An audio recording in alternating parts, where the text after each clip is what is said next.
नमस्कार दोस्तों, स्वागत है आपका संवाद पर। आज हम बात करेंगे राजस्थान की राजनीति के हालातों पर। आजकल राजनीति में जो हालचाल चल रहे हैं उसे बयां करने के लिए यही कहा जा सकता है कि ये गिरती हुई राजनीति और गिरते हुए राजनेताओं का स्तर है। आपने शायद सुना होगा कि जब तक आप किसी को गिराएंगे नहीं तब तक आपके आगे बढ़ने के चांसेस बहुत कम दिखाई देते हैं, जो कि एक कड़वा सच है जो राजस्थान की राजनीति में साफ साफ नजर भी आ जाता है। नेताओं के बीच आरोप प्रत्यारोप तो अब आम बात हो ही गई है, लेकिन एक दूसरे की इज्जत गिराना और लांछन लगवाना ये सब अब राजनीति का जरूरी हिस्सा बन गया है। आज हम विशेष रूप से चित्तौड़गढ़ की बात करने वाले हैं। इस वीडियो में यहाँ के नगर परिषद सभापति संदीप शर्मा के साथ एक महिला के कुछ फोटोज वायरल किए जा रहे हैं और इस महिला ने विधायक चंद्रभान आक्या पर गंभीर आरोप भी लगाए हैं। महिला का कहना है कि आक्या ने उसके मोबाइल से फोटो और वीडियोस चुराकर उन्हें एडिट करवाया और वायरल करवाया। पहले आक्या ने महिला पर दबाव डाला कि वो संदीप पर झूठा दुष्कर्म का मामला दर्ज करवा ले, लेकिन जब बात नहीं बनी लंबी लंबी मीटिंग्स लेने के बाद तो आक्या ने चित्तौड़गढ़ की राजनीति को बदनाम करने की एक पूरी तरह से साजिश रच डाली। आप खुद ही सुनिए इस महिला की जुबानी। चंद्रभान आक्या विधायक चित्तौड़गढ़, जिन्होंने मेरे फ़ोन से डेटा चुराकर और उसे वायरल किया, और मोनिका जैन, दिलीप धाकड़, ये सब मिले हुए थे इन लोगों के साथ। और 29 अगस्त और 31 अगस्त को इन्होंने मुझसे प्राइवेट मीटिंग की है अरावली रिसोर्ट में। 5-5 घंटे की मीटिंग थी जिसपे ये पूरा दबाव डाल रहे थे और कि आप सभापति पे दुष्कर्म का केस लगाओ। और 31 अगस्त को इन्होंने मेरा फ़ोन लिया, मेरे फ़ोन से डेटा चोरी किया। हमारे जो पारिवारिक फ़ोटोज़ थे उन फ़ोटो वीडियोज़ को लेके इसने इस तरह से वायरल किया। और कार्यालय पे इसने जो मैं और मेरे हस्बैंड को बंधक बना के रखा इसने। 29 अगस्त और 31 अगस्त को ये जो कह रहे हैं बार बार कि 2 बार मैं जन सुनवाई के लिए आई हूँ, ये एक बार भी प्रूफ कर दें कि मैं इनके पास कब जन सुनवाई के लिए गई हूँ।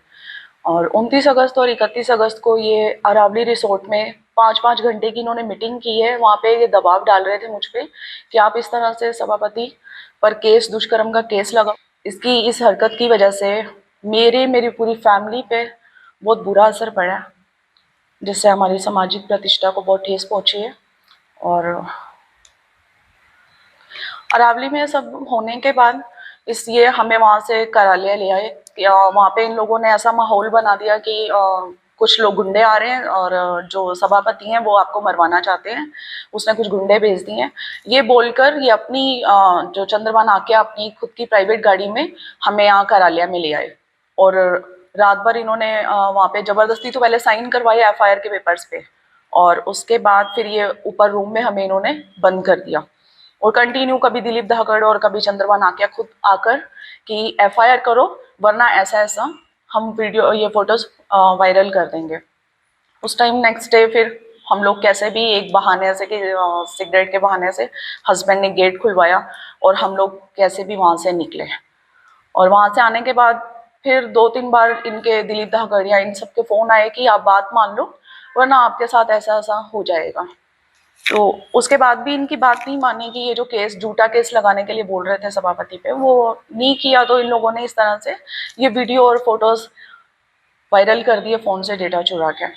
और फिर हम लोग पुलिस स्टेशन गए, वहाँ पे भी कोई कार्रवाई नहीं की गई। 3 घंटे तक हम पुलिस स्टेशन बैठे रहे, वहाँ पे कोई कार्रवाई नहीं हुई।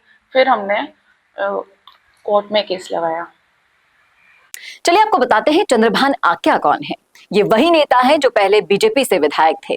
जब बीजेपी के प्रदेश अध्यक्ष सीपी जोशी थे तब आक्या का विश्वास बीजेपी से कम हुआ। आक्या को सीपी जोशी की तरक्की हजम नहीं हुई और उन्होंने उनकी अदावत शुरू कर दी। दूसरी ओर संदीप शर्मा जो चित्तौड़गढ़ के विकास के लिए दिन रात मेहनत कर रहे थे, आक्या के इस साजिश का वो शिकार बन रहे हैं। जबकि आक्या को संदीप की जनसेवा से परहेज है, ये सभी लोग जानते हैं। जब कोई राजनीतिक दाव नहीं चला तो आक्या ने संदीप की राजनीतिक हत्या करने की ये पूरी तरह से साजिश रच डाली है। अब सवाल यहाँ ये उठता है कि जब जनता ने चित्तौड़गढ़ के विकास के लिए संदीप को कुर्सी दी तो चंद्रभान आक्या ऐसी घटिया राजनीति क्यों कर रहे हैं? क्या ये विकास की रफ्तार में रोड़ा डालने का एक प्रयास है? इस सवाल का जवाब शायद आज्ञा खुद ना दे पाए, लेकिन ये विवाद विकास की राह में अड़चन डालने का एक बहुत बड़ा एग्जाम्पल बनकर उभरा है। क्यों ऐसा माहौल बन रहा है, विधायक चंद्रभान आज्ञा पर इतने गंभीर आरोप क्यों लगाए जा रहे हैं, इसकी सच्चाई तो समय और जांच के बाद ही सामने आ पाएगी। लेकिन ये जो पूरा घटनाक्रम हुआ है, निर्दलीय विधायक चंद्रभान आज्ञा पर कई सारे सवाल खड़े करता है। क्या ये सिर्फ राजनीति का एक खेल है या फिर इसमें कुछ और भी गहराइयां छुपी हैं?